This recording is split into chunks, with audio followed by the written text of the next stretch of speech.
What if I told you the friends you trust the most are hiding secrets that could destroy you? Stay until the end, because what you'll learn could change how you see everyone. And hit that subscribe button before it's too late. We like to believe that the people closest to us are on our side, that their smiles are sincere and their laughter is genuine. But the truth is far darker. Behind the warmth and friendliness, subtle currents of envy and rivalry often run unnoticed, twisting the intentions of those we call friends. People are complex, and even those who seem devoted can harbor desires that conflict with your best interests. It's not always outright betrayal. Sometimes it's quiet, almost imperceptible. A backhanded compliment, a casual dig disguised as a joke, or the way someone always seems to one-up your successes. These are the fingerprints of hidden motives. You may never see them coming because they are cloaked in charm, in familiarity, in the very trust you've allowed them to hold. Psychologically, humans are wired to compare, to measure their worth against those around them, and this natural instinct doesn't disappear just because someone calls themselves your friend. Your victories, your talents, even your happiness can become a mirror reflecting what they lack or fear.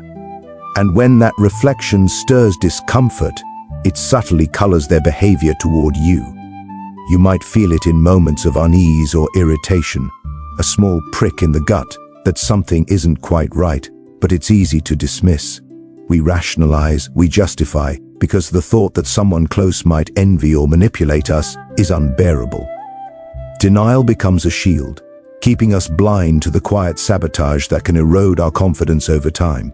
Friends with hidden motives often operate in a way that feels normal, even supportive.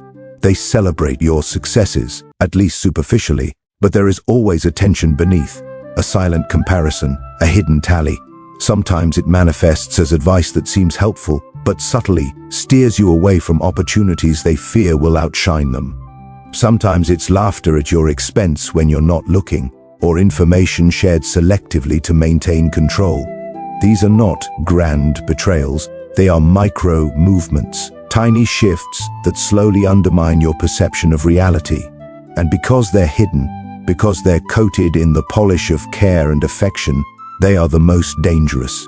It's even more insidious because it feels personal. You don't just lose ground in the world, you begin to question yourself. You wonder if your instincts are wrong, if you're too sensitive, if you are overthinking. This is exactly the point. The friend with hidden motives thrives on this uncertainty, feeding off your self-doubt while keeping their intentions hidden behind a mask of camaraderie. Your own mind becomes a battlefield, and often, by the time you recognize the manipulation, you are already entangled in it, questioning your judgments, doubting your perceptions. The darkest truth is that hidden motives are rarely malicious in the traditional sense. They are human, they are natural. But in the intimate world of friendship, they can become lethal to trust. To survive, you must learn to read the subtle signals, the quiet envy, the small acts of undermining that most people dismiss as coincidence or bad luck. Awareness is your weapon. Once you see the patterns, once you recognize the smiles that conceal comparison, the compliments that hide judgment, you begin to reclaim control. You stop being a passive participant in someone else's quiet game. Friendship is fragile, not because people are inherently evil, but because human nature is flawed, layered with insecurities and desires we often fail to acknowledge. And when these flaws operate in the shadows of intimacy, they can corrode even the strongest bonds. The people you trust the most may carry hidden motives, motives that don't announce themselves, motives that quietly shape your life in ways you can't always perceive. Watch closely, trust sparingly. The people we call friends occupy a space of comfort and familiarity in our lives, and it's precisely this closeness that makes betrayals so devastating. We assume that proximity breeds loyalty, that shared memories and laughter create an unbreakable bond. But the dark truth is that those who know us best are often the ones who can hurt us the most. Familiarity provides a map of our vulnerabilities, a detailed guide to our insecurities, our fears, and the soft spots we try to hide from the world. It's in these intimate corners of ourselves that betrayal finds its most fertile ground. The knives of deception are sharper when wielded by someone who knows exactly where to strike. Betrayal isn't always dramatic. It rarely comes as a sudden cinematic revelation. More often it seeps into our lives quietly, almost imperceptibly, until we are left wondering how we ever failed to notice. It is a whispered rumor, a broken promise, or a subtle exclusion from plans we thought were ours to share. We feel the sting long before we can articulate it, and yet we are conditioned to rationalize, to convince ourselves that it's an accident, a misunderstanding, a misstep. But deep down, we sense the pattern, the rhythm of manipulation that exploits our trust. The closer the relationship, the more we struggle to see it, because our minds resist the idea that someone we love could intentionally wound us. Psychologically, betrayal thrives on trust. It is not merely the act of deception, but the breach of expectation that makes it so excruciating. We entrust our secrets, our dreams, and our vulnerabilities to those we believe will honor them.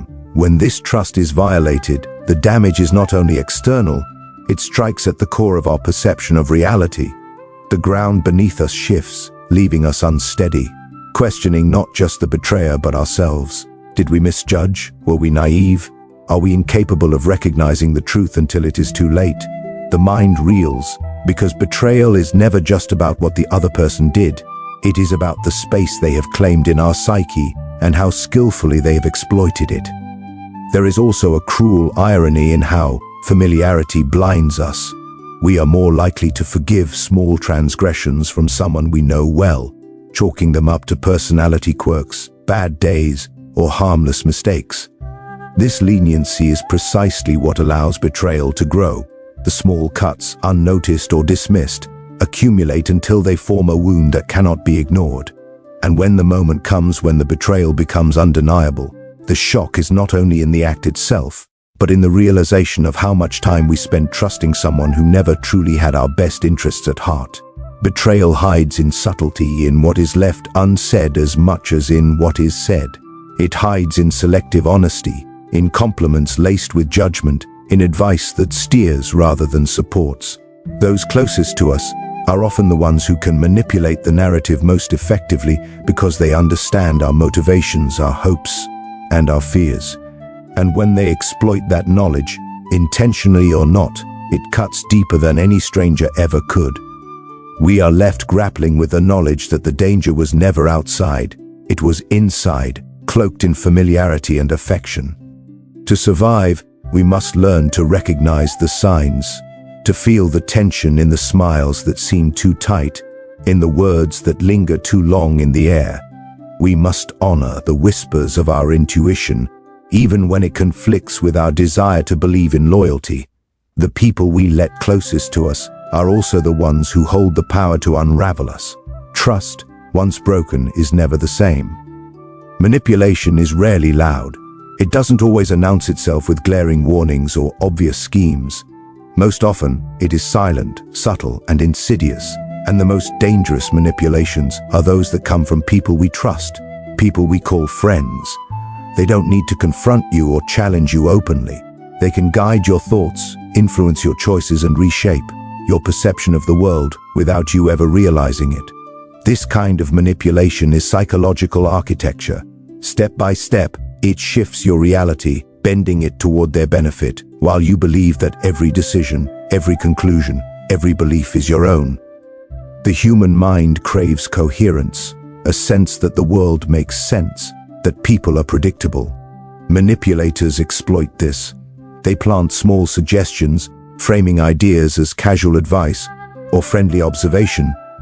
They speak with authority cloaked in familiarity, offering perspectives that seem natural but are carefully calibrated to steer you. Over time, these subtle nudges accumulate, shaping your behavior, your priorities, and even your self-image. You begin to doubt your instincts because your perceptions have been quietly undermined. What felt like your own choice was, in truth, molded by someone else's hidden hand.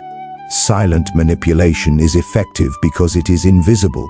It does not need confrontation. It does not require aggression. Instead, it works through trust, through the very relationships we cherish. A friend who subtly criticizes your ideas, praises your achievements only to belittle them in comparison. or selectively shares information is not always consciously malicious. They may simply be acting according to their own insecurities, but the impact on you is no less real. Your worldview begins to narrow, your confidence erodes, and you become increasingly dependent on their validation, their framing of reality.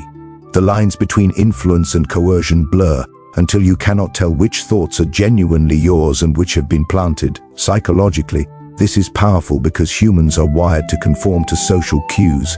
We adjust our behavior to align with those we respect and care about. Manipulators exploit this natural tendency. They know which buttons to press, which fears to touch, and which desires to appeal to, often without ever raising suspicion. And because the manipulation is subtle, you cannot confront it. You can only sense its presence as a creeping unease, a shadow that follows your decisions and whispers that maybe, just maybe, you are not fully in control. Over time, silent manipulation can reshape relationships, careers, and even identities. You might find yourself making choices that feel necessary, important, or inevitable, when in reality, they have been orchestrated to serve someone else's agenda. Your desires, once authentic, may start to mirror theirs. Your self-worth may become entwined with their approval. And because this occurs gradually, because it is woven into the fabric of daily interaction, it is nearly impossible to resist until the damage is already done. The most chilling part is that this manipulation often goes unrecognized by others. Outsiders may see you as making rational decisions, confident and self-directed, while inside your mind has been quietly molded.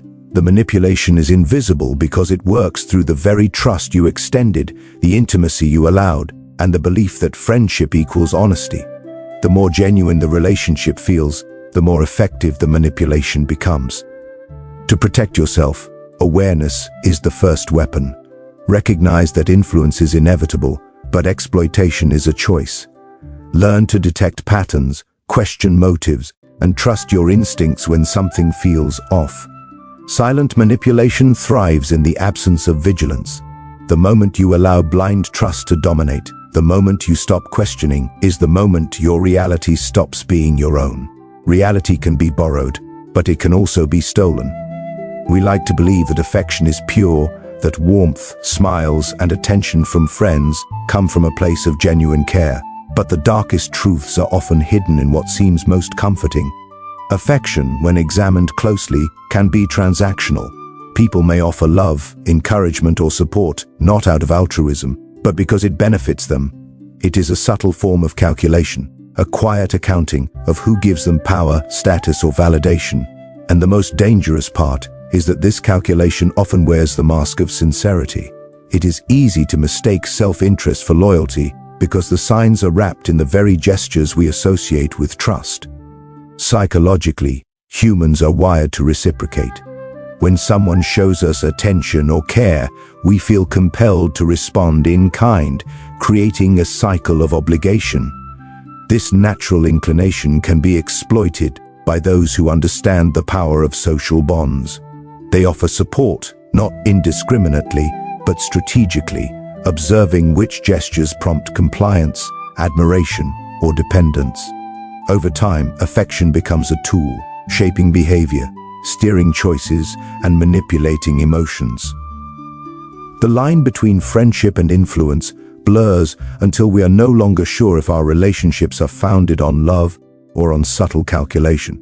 Often, the evidence is microscopic, a compliment that comes with a hint of judgment, praise that elevates them as much as it praises you, or encouragement that serves as a gentle push in the direction they desire. These are not overt betrayals. They are small, almost invisible, but cumulative. Each act of disguised self-interest slowly reshapes the way we perceive the friend, and in turn ourselves.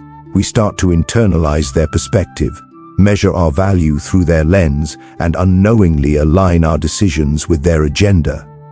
This is the quiet power of affection as a mask. It is invisible precisely because it looks like the very thing we seek, connection. The most chilling aspect is how easily we justify it. Our desire to belong, to feel accepted, to be loved, clouds judgment.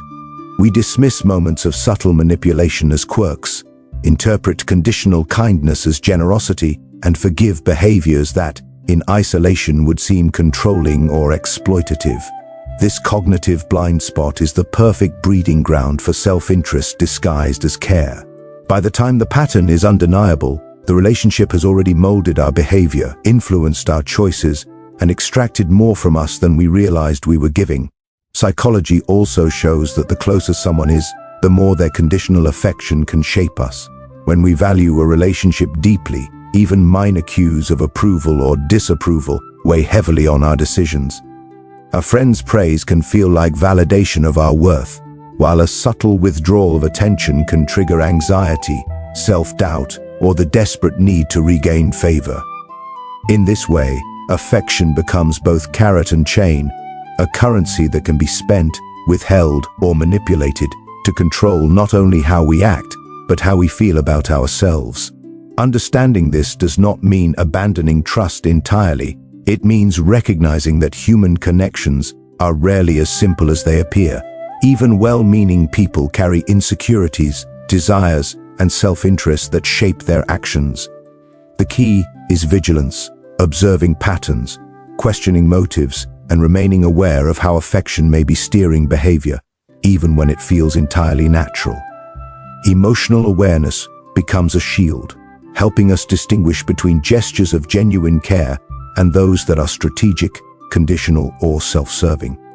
Love can be real, but sometimes it is a lie dressed in warmth. Trust cautiously, love wisely, and remember, sometimes the shadows you call friends are the ones sharpening the knives.